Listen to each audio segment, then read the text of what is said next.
morning. My name is Tony Byrne. I've been in our business for 12 years as a recruiter, a trainer, and an owner. And today we're going to talk about the placement process. Now, the process itself is very basic. It's the problems that we solve with the process that are complicated. Now, a trainer measures his success in the results of the people that he trains. And over the last 10 years, recruiters that I've trained as my own employees have billed over $25 million. I know that what I teach works, but it takes hard work and discipline. What I'm not going to teach you today are shortcuts, tricks, quick fixes, glib phrases, because I know they don't work. I'm going to teach you tactics and strategy. Everything I teach you today, you will be able to take back to your desks with you and use to make placements. Now, I'd like to see the hands raised of everyone in this room who is in this business because they want to make a lot of money. Good. I sure hope you made that decision, because there are a lot easier ways to make $30,000 a year than to come into this business. Don't come into this business to earn 30. Come in to earn 50 or 75 or, God forbid, 100. Later on today, we're going to talk about what the big billers bill, and you can earn a lot of money on what the big billers bill. Now, if you want to make a lot of money, if you want to be successful, I'm sure that you have role models who are successful. Perhaps you've read books about people who are successful. What are some of the characteristics that these people have in common? What is one? Terry? A drive for professional excellence. Yes, they have drive. What else? Mike? Positive attitude. PMA, they are believers, optimists. Yes, Bill? A high energy level. Very high energy level. They can last much longer than normal people. Mike? Big egos. Big egos. They believe in themselves, you bet. Carol? They're enthusiastic. Very enthusiastic, and enthusiasm sells. Remember that. Kathy? Self-starters. Yes, nobody has to roll them out of bed in the morning. Ken? They need to have professional ethics. Ethics. Well, wait a minute. I'm sure we all know people who are unethical, who are successful, but you'll never meet anyone unethical who builds a career in this business. Never. Mark, characteristics successful people have in common. Extend their goals. They push them out further. That's right. That's why they're always working towards goals. The goals are always out in front of them. Ken, characteristic. They're planners. And that's how they get to the goals. They are planners. Paul, a characteristic successful people have in common. Time managers. Time managers. That's why they get so much more done than most of us. Yes, John. They're creative people. Paints pictures, writes plays. No, they're problem solvers. Problem solvers. They can find 5 or 6 different ways in and out of a problem. John. Risk takers. You mean riverboat gamblers? No, not at all. Calculated risk takers. That's right. Lynn. They have desire. Incredible desire. You know, given 5 people with the ability to succeed, the one who is going to make it is the one who wants it badly enough. Because he wants it badly enough, he has a consequent willingness to pay the price. And just to leap forward in our day, what is the price for success in our business? Hard work. That's it. It is hard work. Now, are they lucky, successful people? Are they lucky, Brian? They make their own luck. They look lucky, don't they? You just can't be lucky that often. That's right. They make their own luck. Do they ever fail, Ken? Yes, they do. You bet they do. That's what happens when you keep trying all the time. Of course you're going to fail. And what happens when they fail? Pick themselves up. They get back up. They are resilient, and they are always learning from their mistakes. These are some of the characteristics that successful people have in common. I want you to tuck those away, because as we go through the day, we're going to build on those. We're going to find out that a good recruiter has all of those and many more. Before we start talking about the recruiting process itself, the placement process, I want to discuss 4 building blocks on which we are going to build a good recruiter. Building block number 1, attitude. You are who you think you are. You know, when I go around a room of 100 recruiters and I say, tell me quick, what is your billing goal for this year? What number do you think 9 out of 10 recruiters tell me? What number? Do you think that's because 9 out of 10 recruiters in this country have a maximum billing potential of $100,000? No, sir. It's because they go to work for a firm and they see the guy sitting next to them saying $100,000 a year, and they hear everybody else saying $100,000, and they figure, well, that's what the job is. It's $100,000 a year. And they set a goal for themselves of $100,000, and that's what they build. Whether they get there in July or November, it becomes a self-fulfilling goal. It becomes a ceiling that they can't push beyond. Well, by the end of today, I want to take your goals and rip them up and move them higher. You are capable of billing more than you're billing now. Most recruiters are capable of billing 2 or 3 times what they're billing now. You are who you think you are. You just have to know how to do it, that's all. Attitude. You sound like who you think you are. One of the toughest things to do is to get a new recruiter to say, this is going to cost you $5,000 or $10,000 to a client company. The new recruiter would be much more comfortable saying to that client company, this is going to cost you $1,000. Isn't that true? Sure. Well, guess what? The client company thinks it's worth $10,000. How do we know that? We know that because client companies spend $10 billion a year on search fees. That's how we know it. They think it's worth $10,000. You ever figure out how many hours it takes to conduct a search? Any of you guys? 12 to 15 hours to conduct a search. Let's say that you spend 20 hours actually doing that search and you get paid a $10,000 fee. Math majors, how much are you getting paid per hour? $500 an hour. You know any attorneys who get paid $500 an hour? Very few. You know any accountants who get paid $500 an hour? I don't know of any. But when the client company pays you $10,000 for 20 hours of work, they're paying you at the rate of $500 an hour. They value the service highly. I want you to value it just as highly. Attitude. You're here because you're special. You're here because someone hired you to come into this business. Someone who knows that 999 out of 1,000 people can't make it in this business. It's too tough. It's too competitive, but you're here. That means that you are special. That means that you are smart enough, clear enough, high enough energy, competitive enough to succeed in this business. You're special. Now, you're going to meet companies. You're going to meet candidates who are going to tell you how to do your job. Here's how I want to work with you, recruiter. No, sir. Walk away from candidates and companies that are unwilling to work your way. They're paying you for your expertise. Let them let you demonstrate your expertise. One of the most distinguishing characteristics of the big billers is that they have maximum control over the company and over the candidate. Attitude. You're capable of billing more than you are. You're special. You know what you're doing. Building block number 2, capacity for hard work.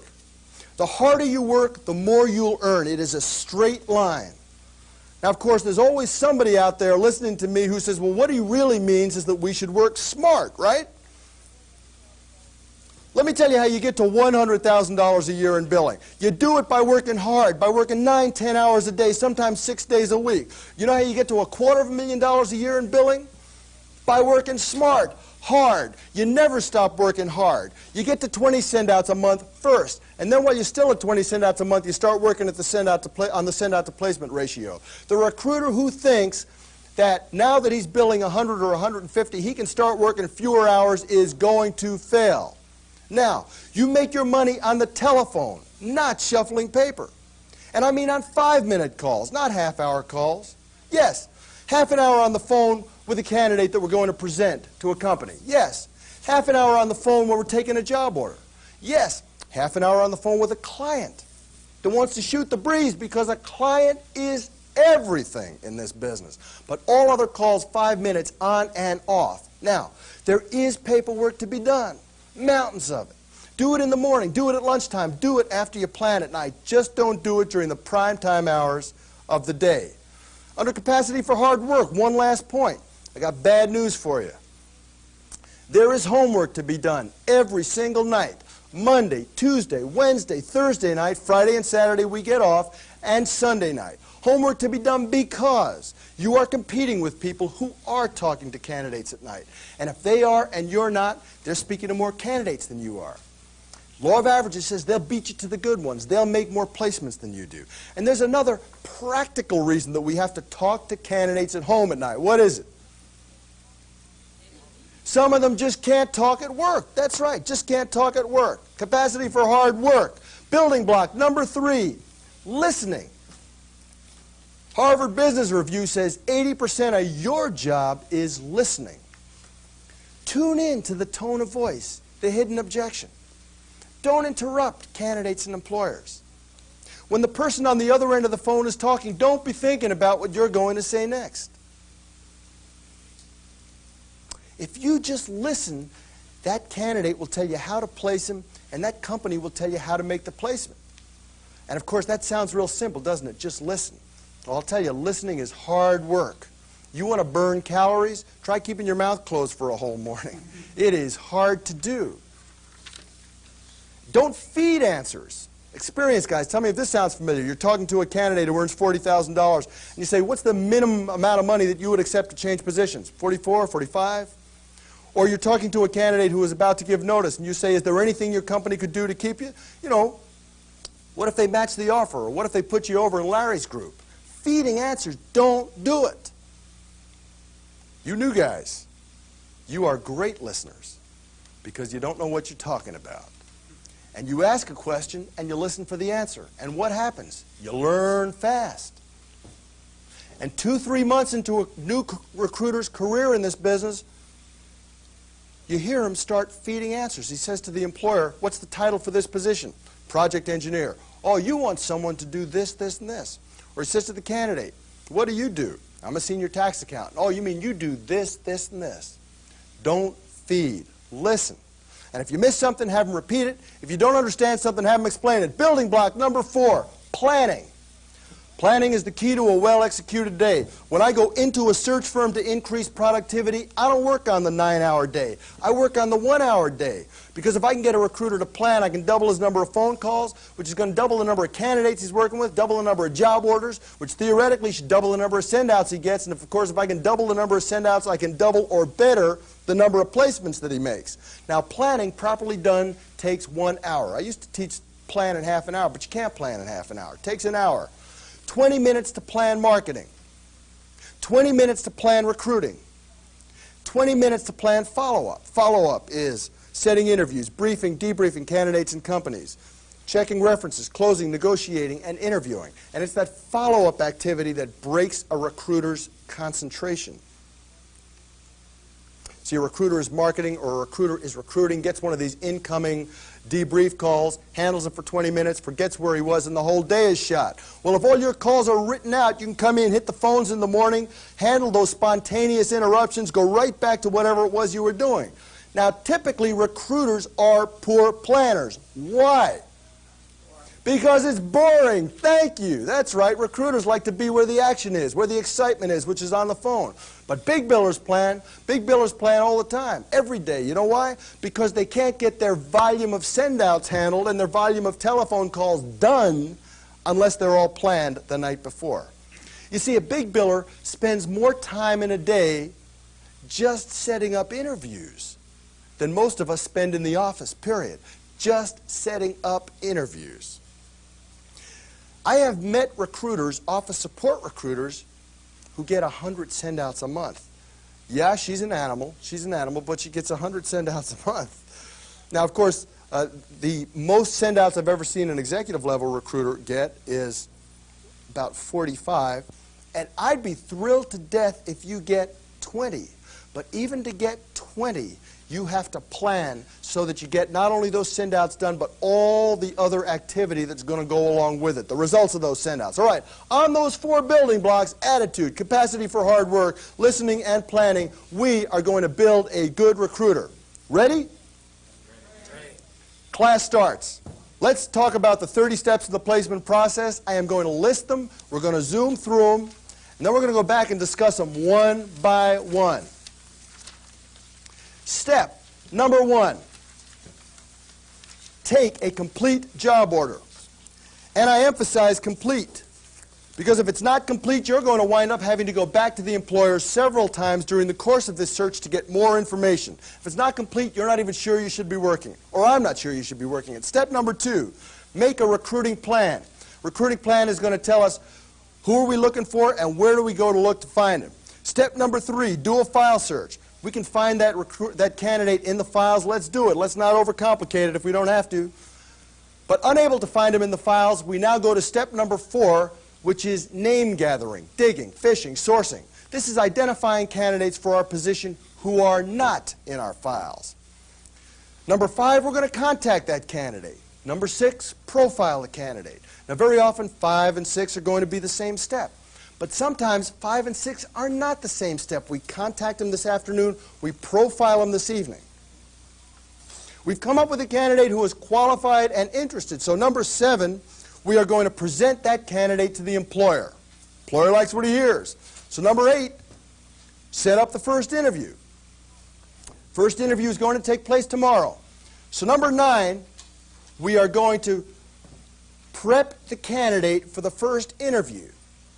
Now, folks, from now on, I want the word interview to equal win in your brains. Every time you think of interview, I want it to equal win, because we're going to prepare our candidate to go in and win, not just cope the way most candidates do. Step number 10, we are going to prep the employer for the first interview.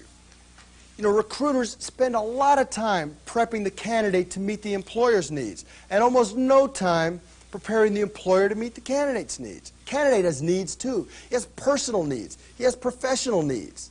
Let's prepare that employer to meet his needs. All right, the first interview takes place. The candidate goes to the nearest telephone booth and calls you immediately afterwards. In step number 11, we debrief the candidate from the first interview. Candidate says, yes, I want it. I like that company. I want to go to work there. Step number 12, we debrief the employer from the first interview. He says, yep, could be our guy. Step number 13, we set up the second interview. And number 14, check references. All the time, check references. Now, there are circumstances where those references should be checked prior to the first interview, and we'll discuss those later. But for the sake of our model today, we are going to assume a second interview offer. And in the case of a second interview offer, there are practical reasons why we want to check those references after the first interview. Okay, the second interview is taking place tomorrow. So number 15, second interview, prep candidate, parenthesis, trial closing. If they make you an offer tomorrow, $42,000, are you prepared to accept? When would you like to start? Number 16, second interview, prep employer, parenthesis, trial closing. Are you prepared to extend an offer tomorrow of $46,000? Paying attention to the numbers. And if he accepts, when would you like him to start? Number 17, confirm the second interview with the candidate and the employer. Second interview takes place. Number 18, debrief the candidate, parenthesis, closing. Remember, we were talking about a second interview offer, so second interview debrief is closing. Did they make you an offer? How much is it? Did you accept? When would you like to start? Number 19, debrief the employer, parenthesis, closing. Did you extend the offer? How much is it? Did he accept? When would you like him to start? And number 20, there's a step here called closing and negotiating. But this step doesn't start here, does it? It starts back in step number 5, when you present the position to the candidate. That's when you start closing him on a number. And it starts back in step number 7, when you present the candidate to the company. That's when you start closing them on a number. But it culminates here in step number 20, which is closing and negotiating, which results in step number 21, which is an offer, an acceptance, and a start date. Hey, this deal is closed. Take a long weekend. Give yourself a raise. Buy a boat. Huh? No, no. This deal is entering deep water right now. The most dangerous interview of all is coming up, the resignation interview. We're going to get right back to business. And step number 22, prep our candidate to resign, resignation prep. Candidate goes in to resign, calls us afterwards. Step number 23, resignation debrief. He says, yes, they tried to get me to stay, but I told them it was finished, final, over with. I'm out of here in 2 weeks. And if that's the case, step number 24, celebrate. Now, recruiters have different ways of celebrating around the country. Some recruiters ring bells. Some recruiters throw confetti. A lot of recruiters drink. I had a recruiter who used to play the Olympic anthem on a cassette every time that he closed a deal. And you should try it sometime. It felt great. Felt just great. Step number 25. Billing prep. Billing prep is call the person you've been dealing with and say, who do I send the bill to? Then call that person, say, please expect the bill, and when can I expect to be paid? State-of-the-art in fee schedules keeps improving. State-of-the-art in fee schedules today stipulates that payment of the fee must be received within 10 days or discounts and guarantees are voided. I hope that you all have that language on your fee schedules. I'm opposed to discounts and guarantees. But if you're going to give them away, at least I want you to have leverage on your fee schedule for prompt payment. In the absence of that kind of leverage, there is the opportunity for a company with a cash flow problem to make you a low priority payable. Number 26, fill out your billing paperwork. 27, stay in touch with the candidate for the next 2 weeks. You know, if his current employer wants to keep him, there's a lot they can do. They can appeal to loyalty, to guilt, to vanity, strong human emotions. Stay in touch with the candidate. Step number 28, confirm that the candidate has started. I know recruiters who routinely stop talking to their candidates after they've made the placement, and they never check to see if the candidate shows up at work. And they almost as routinely get their invoices back from the client companies with question marks on them saying, who's this guy? Stay in touch with them. Step number 29, stay in touch with the candidate and the new employer now that he's gone to work at the new employer. You know, presumably you've done a good job. This candidate's going to grow in that company. Company's going to be real happy with your performance and come back to you. This should be either the beginning of a long-term client relationship or a chapter in an ongoing client relationship. And number 30, get paid. You've earned it. Now listen, these are the steps in the placement process. You should do them all the time. Granted, in retrospect, maybe only 5 or 6 of these steps will have been important. But ahead of time, you never know which 5 they're going to be or which 6 they're going to be. A big biller is going to do every step every time because he knows if he doesn't, he'll lose some deals. And he'll never know which deals he lost. He'll never know which deals he could have closed if he'd done them all. Just be a mechanic. Do every step every time. Attach this list like a flight checklist to every file of every search you're working on and check the steps off as you do them. There's no way you can keep them all in your head with 8 or 9 different pieces of business. Check them off as you do it. Those are the 30 steps in the placement process.